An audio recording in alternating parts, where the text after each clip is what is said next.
En este video, en este clip, se les va a explicar un ejemplo del lugar geométrico de las raíces. El lugar geométrico de las raíces es una técnica que nos permite estudiar estabilidad en sistemas a partir de la función de transferencia. Partimos de un sistema realimentado. Un sistema realimentado está compuesto por dos funciones de transferencia, una función de transferencia GDS y una función de transferencia HDS. Se había visto anteriormente que un sistema realimentado se puede considerar en lazo cerrado y lazo abierto. Si consideramos el sistema realimentado en lazo abierto, a esa función de transferencia se le denomina función de transferencia de lazo abierto y se obtiene simplemente a multiplicar GDS por HDS. Es la función de transferencia de lazo abierto la que utilizamos en el lugar geométrico de las raíces. Para determinar el lugar geométrico de las raíces utilizamos la función de transferencia de lazo abierto. Recordemos que la función de transferencia de lazo abierto se calcula como el producto de GDS y HDS. Y nótese que esa función de transferencia de lazo abierto me va a permitir analizar estabilidad, pero para el sistema de lazo cerrado. Entonces yo estoy utilizando la función de transferencia de lazo abierto para entender la estabilidad del sistema mostrado en la diapositiva anterior.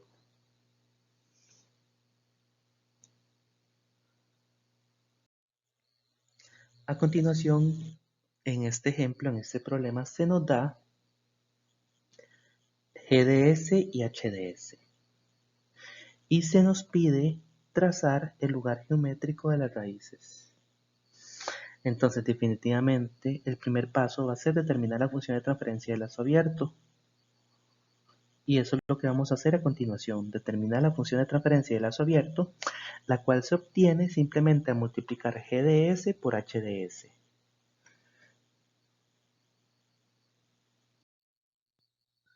Con GDS y HDS determinamos la función de transferencia de lazo abierto.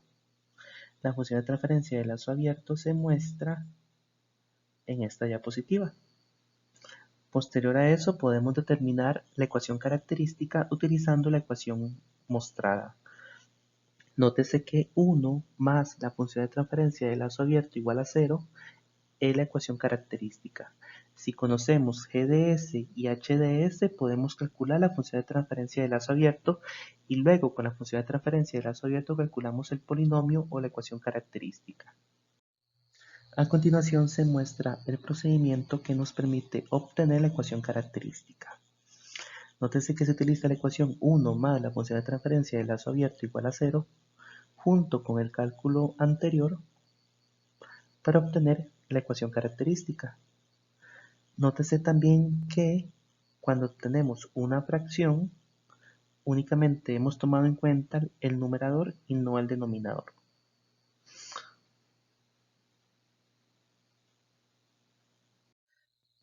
A continuación, lo que vamos a hacer es ubicar los polos y ceros. Este paso es realmente sencillo. Lo que tenemos que hacer es ver si tenemos ceros. Como pueden ver, no tenemos ninguna S en el numerador. Como no tenemos ninguna S en el numerador, no tenemos ningún polo. Pero nótese que sí tenemos S en el denominador. Como tenemos S en el denominador, sí tenemos polos. Nótese que vamos a igualar el denominador, digamos, a 0. En este caso me darían 3 polos. Tenemos S igual a 0, S igual a menos 50 y S igual a menos 10. Bueno, entonces el siguiente paso es colocar los polos y ceros, en este caso únicamente los 3 polos, sobre el eje imaginario y el eje real, es decir, sobre el plano complejo. A partir de aquí, nosotros podemos aplicar el criterio que nos permite determinar si un determinado segmento del eje real pertenece o no pertenece al lugar geométrico de las raíces. En este caso, nótese que tenemos una rama que a la derecha tiene un polo. En ese caso, esa rama forma parte del lugar geométrico de las raíces. Nótese también que tenemos otra rama que a la derecha tiene un número impar de polos. Por lo tanto, también va a formar parte del lugar geométrico de las raíces. A continuación vamos a trabajar lo que son las asíntotas. Nótese que tenemos 3 polos y 0 ceros, es decir, n es 3 y m es 0. Por lo tanto, n menos m va a ser igual a 3 y por lo tanto el número de asíntotas es igual a 3. Entonces, este lugar geométrico va a tener 3 asíntotas, es decir, ramas que se extienden hasta el infinito. Si volvemos de nuevo al lugar geométrico de las raíces sobre el eje real, vamos a notar que hay una rama que se extiende al infinito. Y como tenemos 3 asíntotas, eso significa que esa rama que se extiende hacia menos infinito, para ser más claros, es una asíntota. Por lo tanto, la otra rama de esa rama van a tener que salir 2 asíntotas adicionales para completar las 3 asíntotas. A continuación vamos a calcular el ángulo al que ocurren las asíntotas. Nótese que como son 3 asíntotas, vamos a calcular 3 ángulos. Y ya sabemos de antemano que hay un ángulo que termina en menos infinito sobre el eje real. Entonces deberíamos obtener un ángulo que corresponda a esa asíntota que ya sabemos que existe. Utilizamos la ecuación en cuestión para calcular las asíntotas, el ángulo de las asíntotas. Entonces nótese que para el primer ángulo obtenemos más o menos 60, para el segundo más o menos 180 y para el tercero van a ver que vamos a obtener más o menos 300. Este es el cálculo de la tercera asíntota.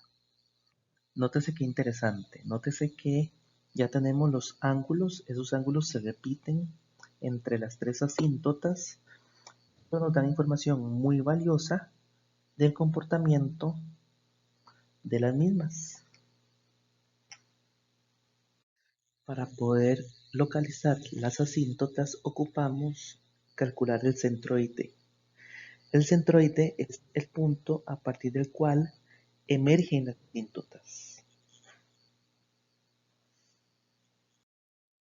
Nótese que tenemos un mismo centroide para todas las asíntotas y el cálculo es bastante sencillo. En este caso vamos a hacer la sumatoria de la parte real de los polos menos la sumatoria de la parte real de los ceros dividido entre el número de asíntotas, que es n menos m. Tenemos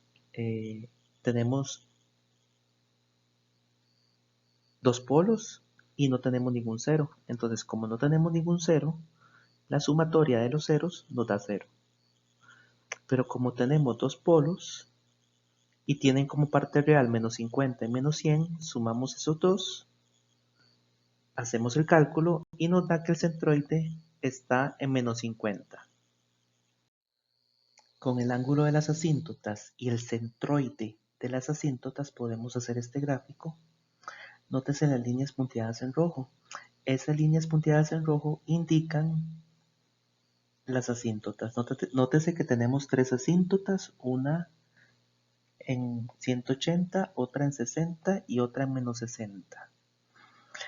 Como el centroide de las asíntotas es menos 50, nótese que las 3 asíntotas salen de ese punto.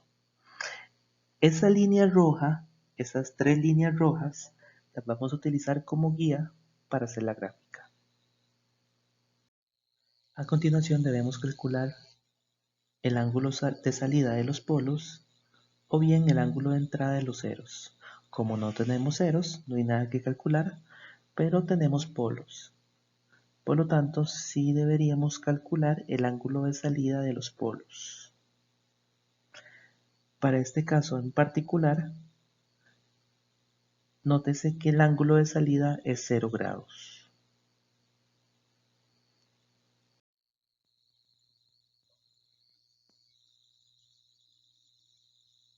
Si les quedó alguna duda de cómo obtener estos ángulos, les recomiendo que revisen esta figura que tenemos acá.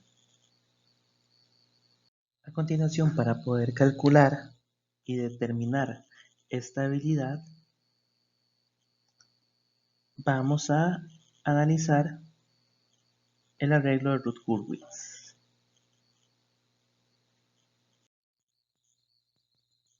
Para información más detallada de cómo utilizar el criterio Routh-Hurwitz, les recomiendo que revisen la clase número 10. El criterio de Routh-Hurwitz les permite obtener los valores de K para los cuales el sistema es estable o inestable. Una vez que ustedes tienen esos valores de K, los van a utilizar para construir su lugar geométrico de las raíces.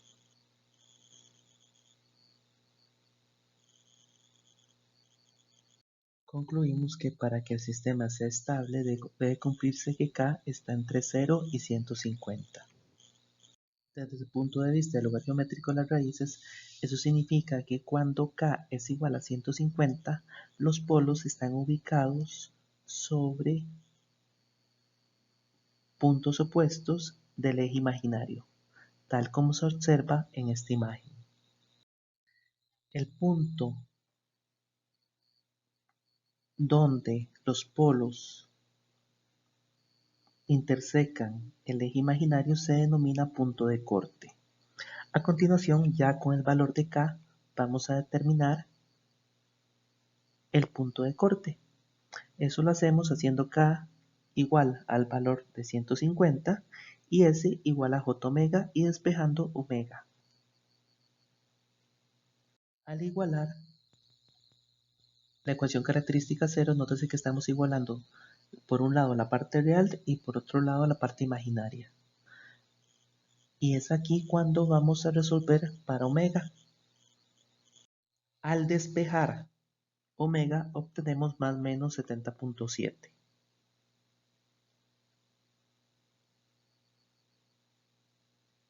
Nótese que el centroide de las asíntotas nos permite localizar las asíntotas. Pero si nosotros queremos saber el punto donde los polos salen del eje real, ese punto se denomina punto de ruptura y se calcula utilizando este procedimiento, esta ecuación. Nótese que al realizar este cálculo obtenemos los puntos de ruptura. Nótese que nos da dos valores, uno de menos 78.8 y otro de menos 21.1. El único que tiene sentido es el segundo porque el primero estaría en una región donde no hay lugar geométrico. Con estos dos comandos de MATLAB vamos a generar esta gráfica utilizando este software de cálculo numérico. Aquí nos observa bien en este gráfico la otra rama, la rama que va hacia menos infinito. Al hacer un aumento, nótese que ya podemos ver la otra rama. Nótese cómo este gráfico coincide con el que nosotros hicimos en la diapositiva número 27. De esta forma hemos comprobado que efectivamente hicimos bien el procedimiento.